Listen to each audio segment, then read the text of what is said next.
Hello everyone, welcome back. As you can see, I'm playing Destiny, and I'm going to be doing my final video in Destiny, which is showing off the abilities and tips for the Hunter. Now, it's taken me a while to do this video because Elgato keeps crashing on me, and I swear if it does it again one more time. But anyway, I'm going to be showing off the Hunter here. As you can see, I have him up to level 27, and he is very cool looking. Right now I have the Iron Banner armor on, or shader on, where it's the gold and white. Pretty sweet looking, I have to say. Anyway, let's go into the subclasses here. I'm going to choose Gunslinger first and show that off. First of all, I'm going to point out, as you can see, the Hunter has very good armor and agility stats. It is something that is pretty rare in this game. Usually you have balanced out stats or one stat that's higher than the other. The Hunter has pretty high stats in both, actually. Alright, so let's go ahead into the Gunslinger. First off are the grenades, and you have the Incinerator Grenade. This is basically one of the few grenades in the game that's an actual grenade, and it does bounce, so watch out for that. I had a few times recording this where I bounced it off a wall or something like that, and it went completely out of the range where it's effective. But yeah, pretty decent, not the best grenade. And then you move on to Swarm Grenade, which is essentially like the other grenades, like the Scatter Grenade, but this one, it actually locks onto the people. The other one just scatters and moves all over the place. This one you pretty much have a guaranteed hit, as long as they get close to it. Then down here you have the Tripmind Grenade, which is very useful and very powerful, as you see in the video. You stick it to any wall or floor, or any surface really, like the Void or Spike Grenade, and it trips them when they come by, which I think is a little better than the Spike or Void Grenade, because those just go off immediately. This one actually waits until someone walks through it. So yeah, you can really get people if you hide it in a place that they can't see as they're walking through, and there are some maps that is the case. And now we move on to the abilities over here. You have Double Jump, which as you can see is just a standard double jump. And then you have Better Control, not the best as you scroll down. This one's a lot worse than the other ones. Right here you have Triple Jump. Now that one is really good. I have it equipped right now. I'm pretty sure when I unlock the next one I might switch it, but if it doesn't let you jump as high, then there's really no point. And down here you have Higher Jump. Upgrades Double Jump for an even greater height, which is good, but I feel like the Triple Jump will get you higher. Or at least it'll let you have better control over the direction you're jumping in, since you can change it mid-jump. And that's one of the things that actually makes the Hunter class probably the most skill-based, is that a lot of the things in here are pretty much skill shots. Like for the Warlock, you have the Blast, and then you have Sunsinger, which is also a bunch of blasts, and that's really effective, but it's not really that bad if you miss, because it has a very wide radius if you've ever seen that Void Blast go off. Same thing with Sunsinger if you have certain grenades attached. And then the Titan, you go slamming in, it has a wide radius. And then you have the Bubble Shield, or not the Bubble Shield, the Void Light Shield, I think it's called. But yeah, they're all radius-based things. And now moving on to the Hunter ability, which is the Golden Gun. You have 3 shots with the Magnum. And if you miss, tough luck for you. So that's the thing about the Hunter that makes him skill-based, is that if you miss the shot, it's a pretty big penalty, because you only have 3 of those. And in multiplayer, I'm pretty sure it's a guaranteed kill. Although with Sunsinger on and Radiant Skin on, I survived a shot. So I'm not sure if that will pretty much make it a 2-hit, but I definitely survived a shot from it with the Radiant Skin on. So I'm not sure if all armors are that way, or if Radiant Skin is just that strong. But if you're playing as the Titan, you'll probably see it if you have the Defender one, where if you kill somebody with a melee, you get a pretty powerful shield. You may be able to survive it with that one too. But it is very damaging. Then you have down here, significantly increase the accuracy of Golden Gun. Okay. And then you have Combustion. Killing enemies with Golden Gun causes them to explode, which is way better. And then down here you have Reduce the cooldown of Golden Gun, allowing it to be used more often. Now this is where it gets a little tricky, because this one you really never want to use. Accuracy doesn't matter, because you're usually in close range with this gun anyway. Now here, Reduce the cooldown for Golden Gun. That will make it good if you are playing multiplayer. Now this one is good if you're playing in the strikes or raids or anything like that, because there's going to be more than one enemy. This one's very situational for the Crucible, while this one is better for the Crucible. So it really depends on what mode you're playing. You could find a use for this, but I would say definitely go this in the Crucible, this on strikes and raids and all that. Then over here you have Throwing Knife. Throw a knife from a distance. Pretty standard. If you played Modern Warfare, you'll know how to do that. Pretty much the same thing, and this game's made by Activision, as well as Bungie, so that would explain that. And then you have Killing the enemy with Throwing Knife while Golden Gun is active extends the duration of Golden Gun. This one I don't really care for, because you only have 3 shots, so it really doesn't matter how long it lasts. I mean, if you had more bullets, which there are no skills in this game to add more bullets, it would make it useful, but you don't have that, so it doesn't really matter. And then you have Throwing Knife catches enemies on fire, dealing additional damage over time. That's good, but the Throwing Knife already does enough damage in the Crucible, so this one would be more of a campaign kind of thing, much like this skill is. And then down here you have Knife Juggler. Precision kills with Throwing Knife immediately resets its cooldown. That is incredible. That is something that you should absolutely use if you're playing as the Hunter, because getting a headshot with the knife is actually really not that hard. It's pretty easy. You kind of have to aim in between the chest and the head. That's really all you need, especially on enemies. This would be really good if you're using it on the small hives, like the thralls and stuff like that. So yeah, definitely the best of the knife throwing skill chain. And then over here, you of course have all of these stuff for battle recovery, toughness. These are basically just your standard stat changes that if you want to add certain things like recovery, armor. As you can see, the set I have right now is basically all armor with a lot of agility. And then on this side, you have the same thing as well. It's just other stats that you can modify, which is good that they give you 2 trees, because you can really modify it to whatever you want. See, you can add a lot of recovery if you want to do these 2 at the same time. But I like armor and agility, so I'm going to stick with those. And then in the middle, you have Scavenger. Picking up ammo reduces the cooldown of your grenades and throwing knives. I guess it's good if you're playing in the strikes and you have ammo everywhere, but if you're playing in the Crucible, pretty useless. So that's why I have this one added. Golden Gun over-penetrates and can damage multiple targets. That is good in both the Crucible and strikes, so I absolutely will have that one equipped over this one, because this one, very situational, this one has way more options that you can use it for.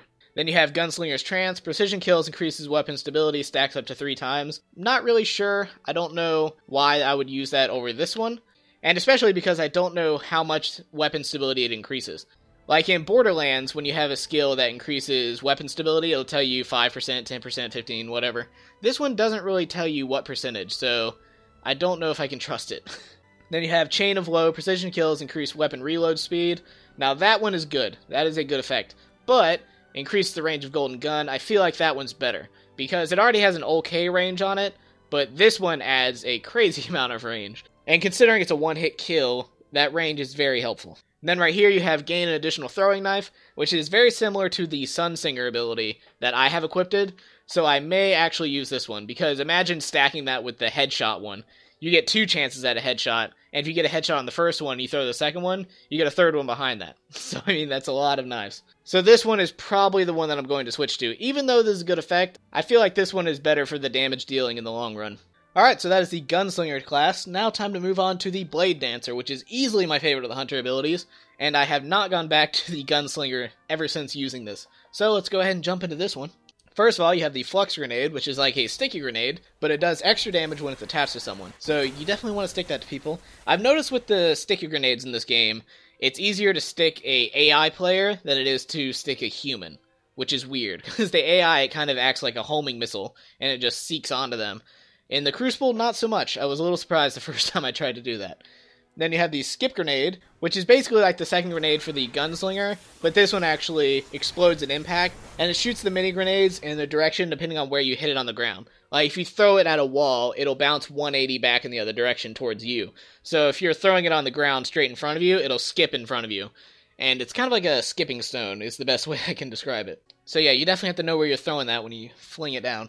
And then you have the Arc Bolt Grenade, which is actually my favorite one to use as the Bladedancer, because as you'll see, it scans around the room, and there are 2 people behind a box in the video, and it actually hits those 2 people through the box.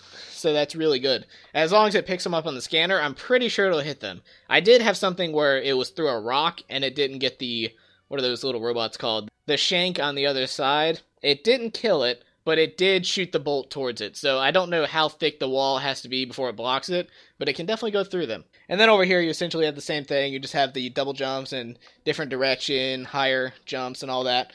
And then you have Blink, which, as I showed for the Warlock, you just teleport into the air. And it's not really that great. I feel like Blink is more if you're trying to avoid damage, but you lose a lot of control, because your character actually enters an animation where they put their hand out and they kind of like close their fist and then they teleport.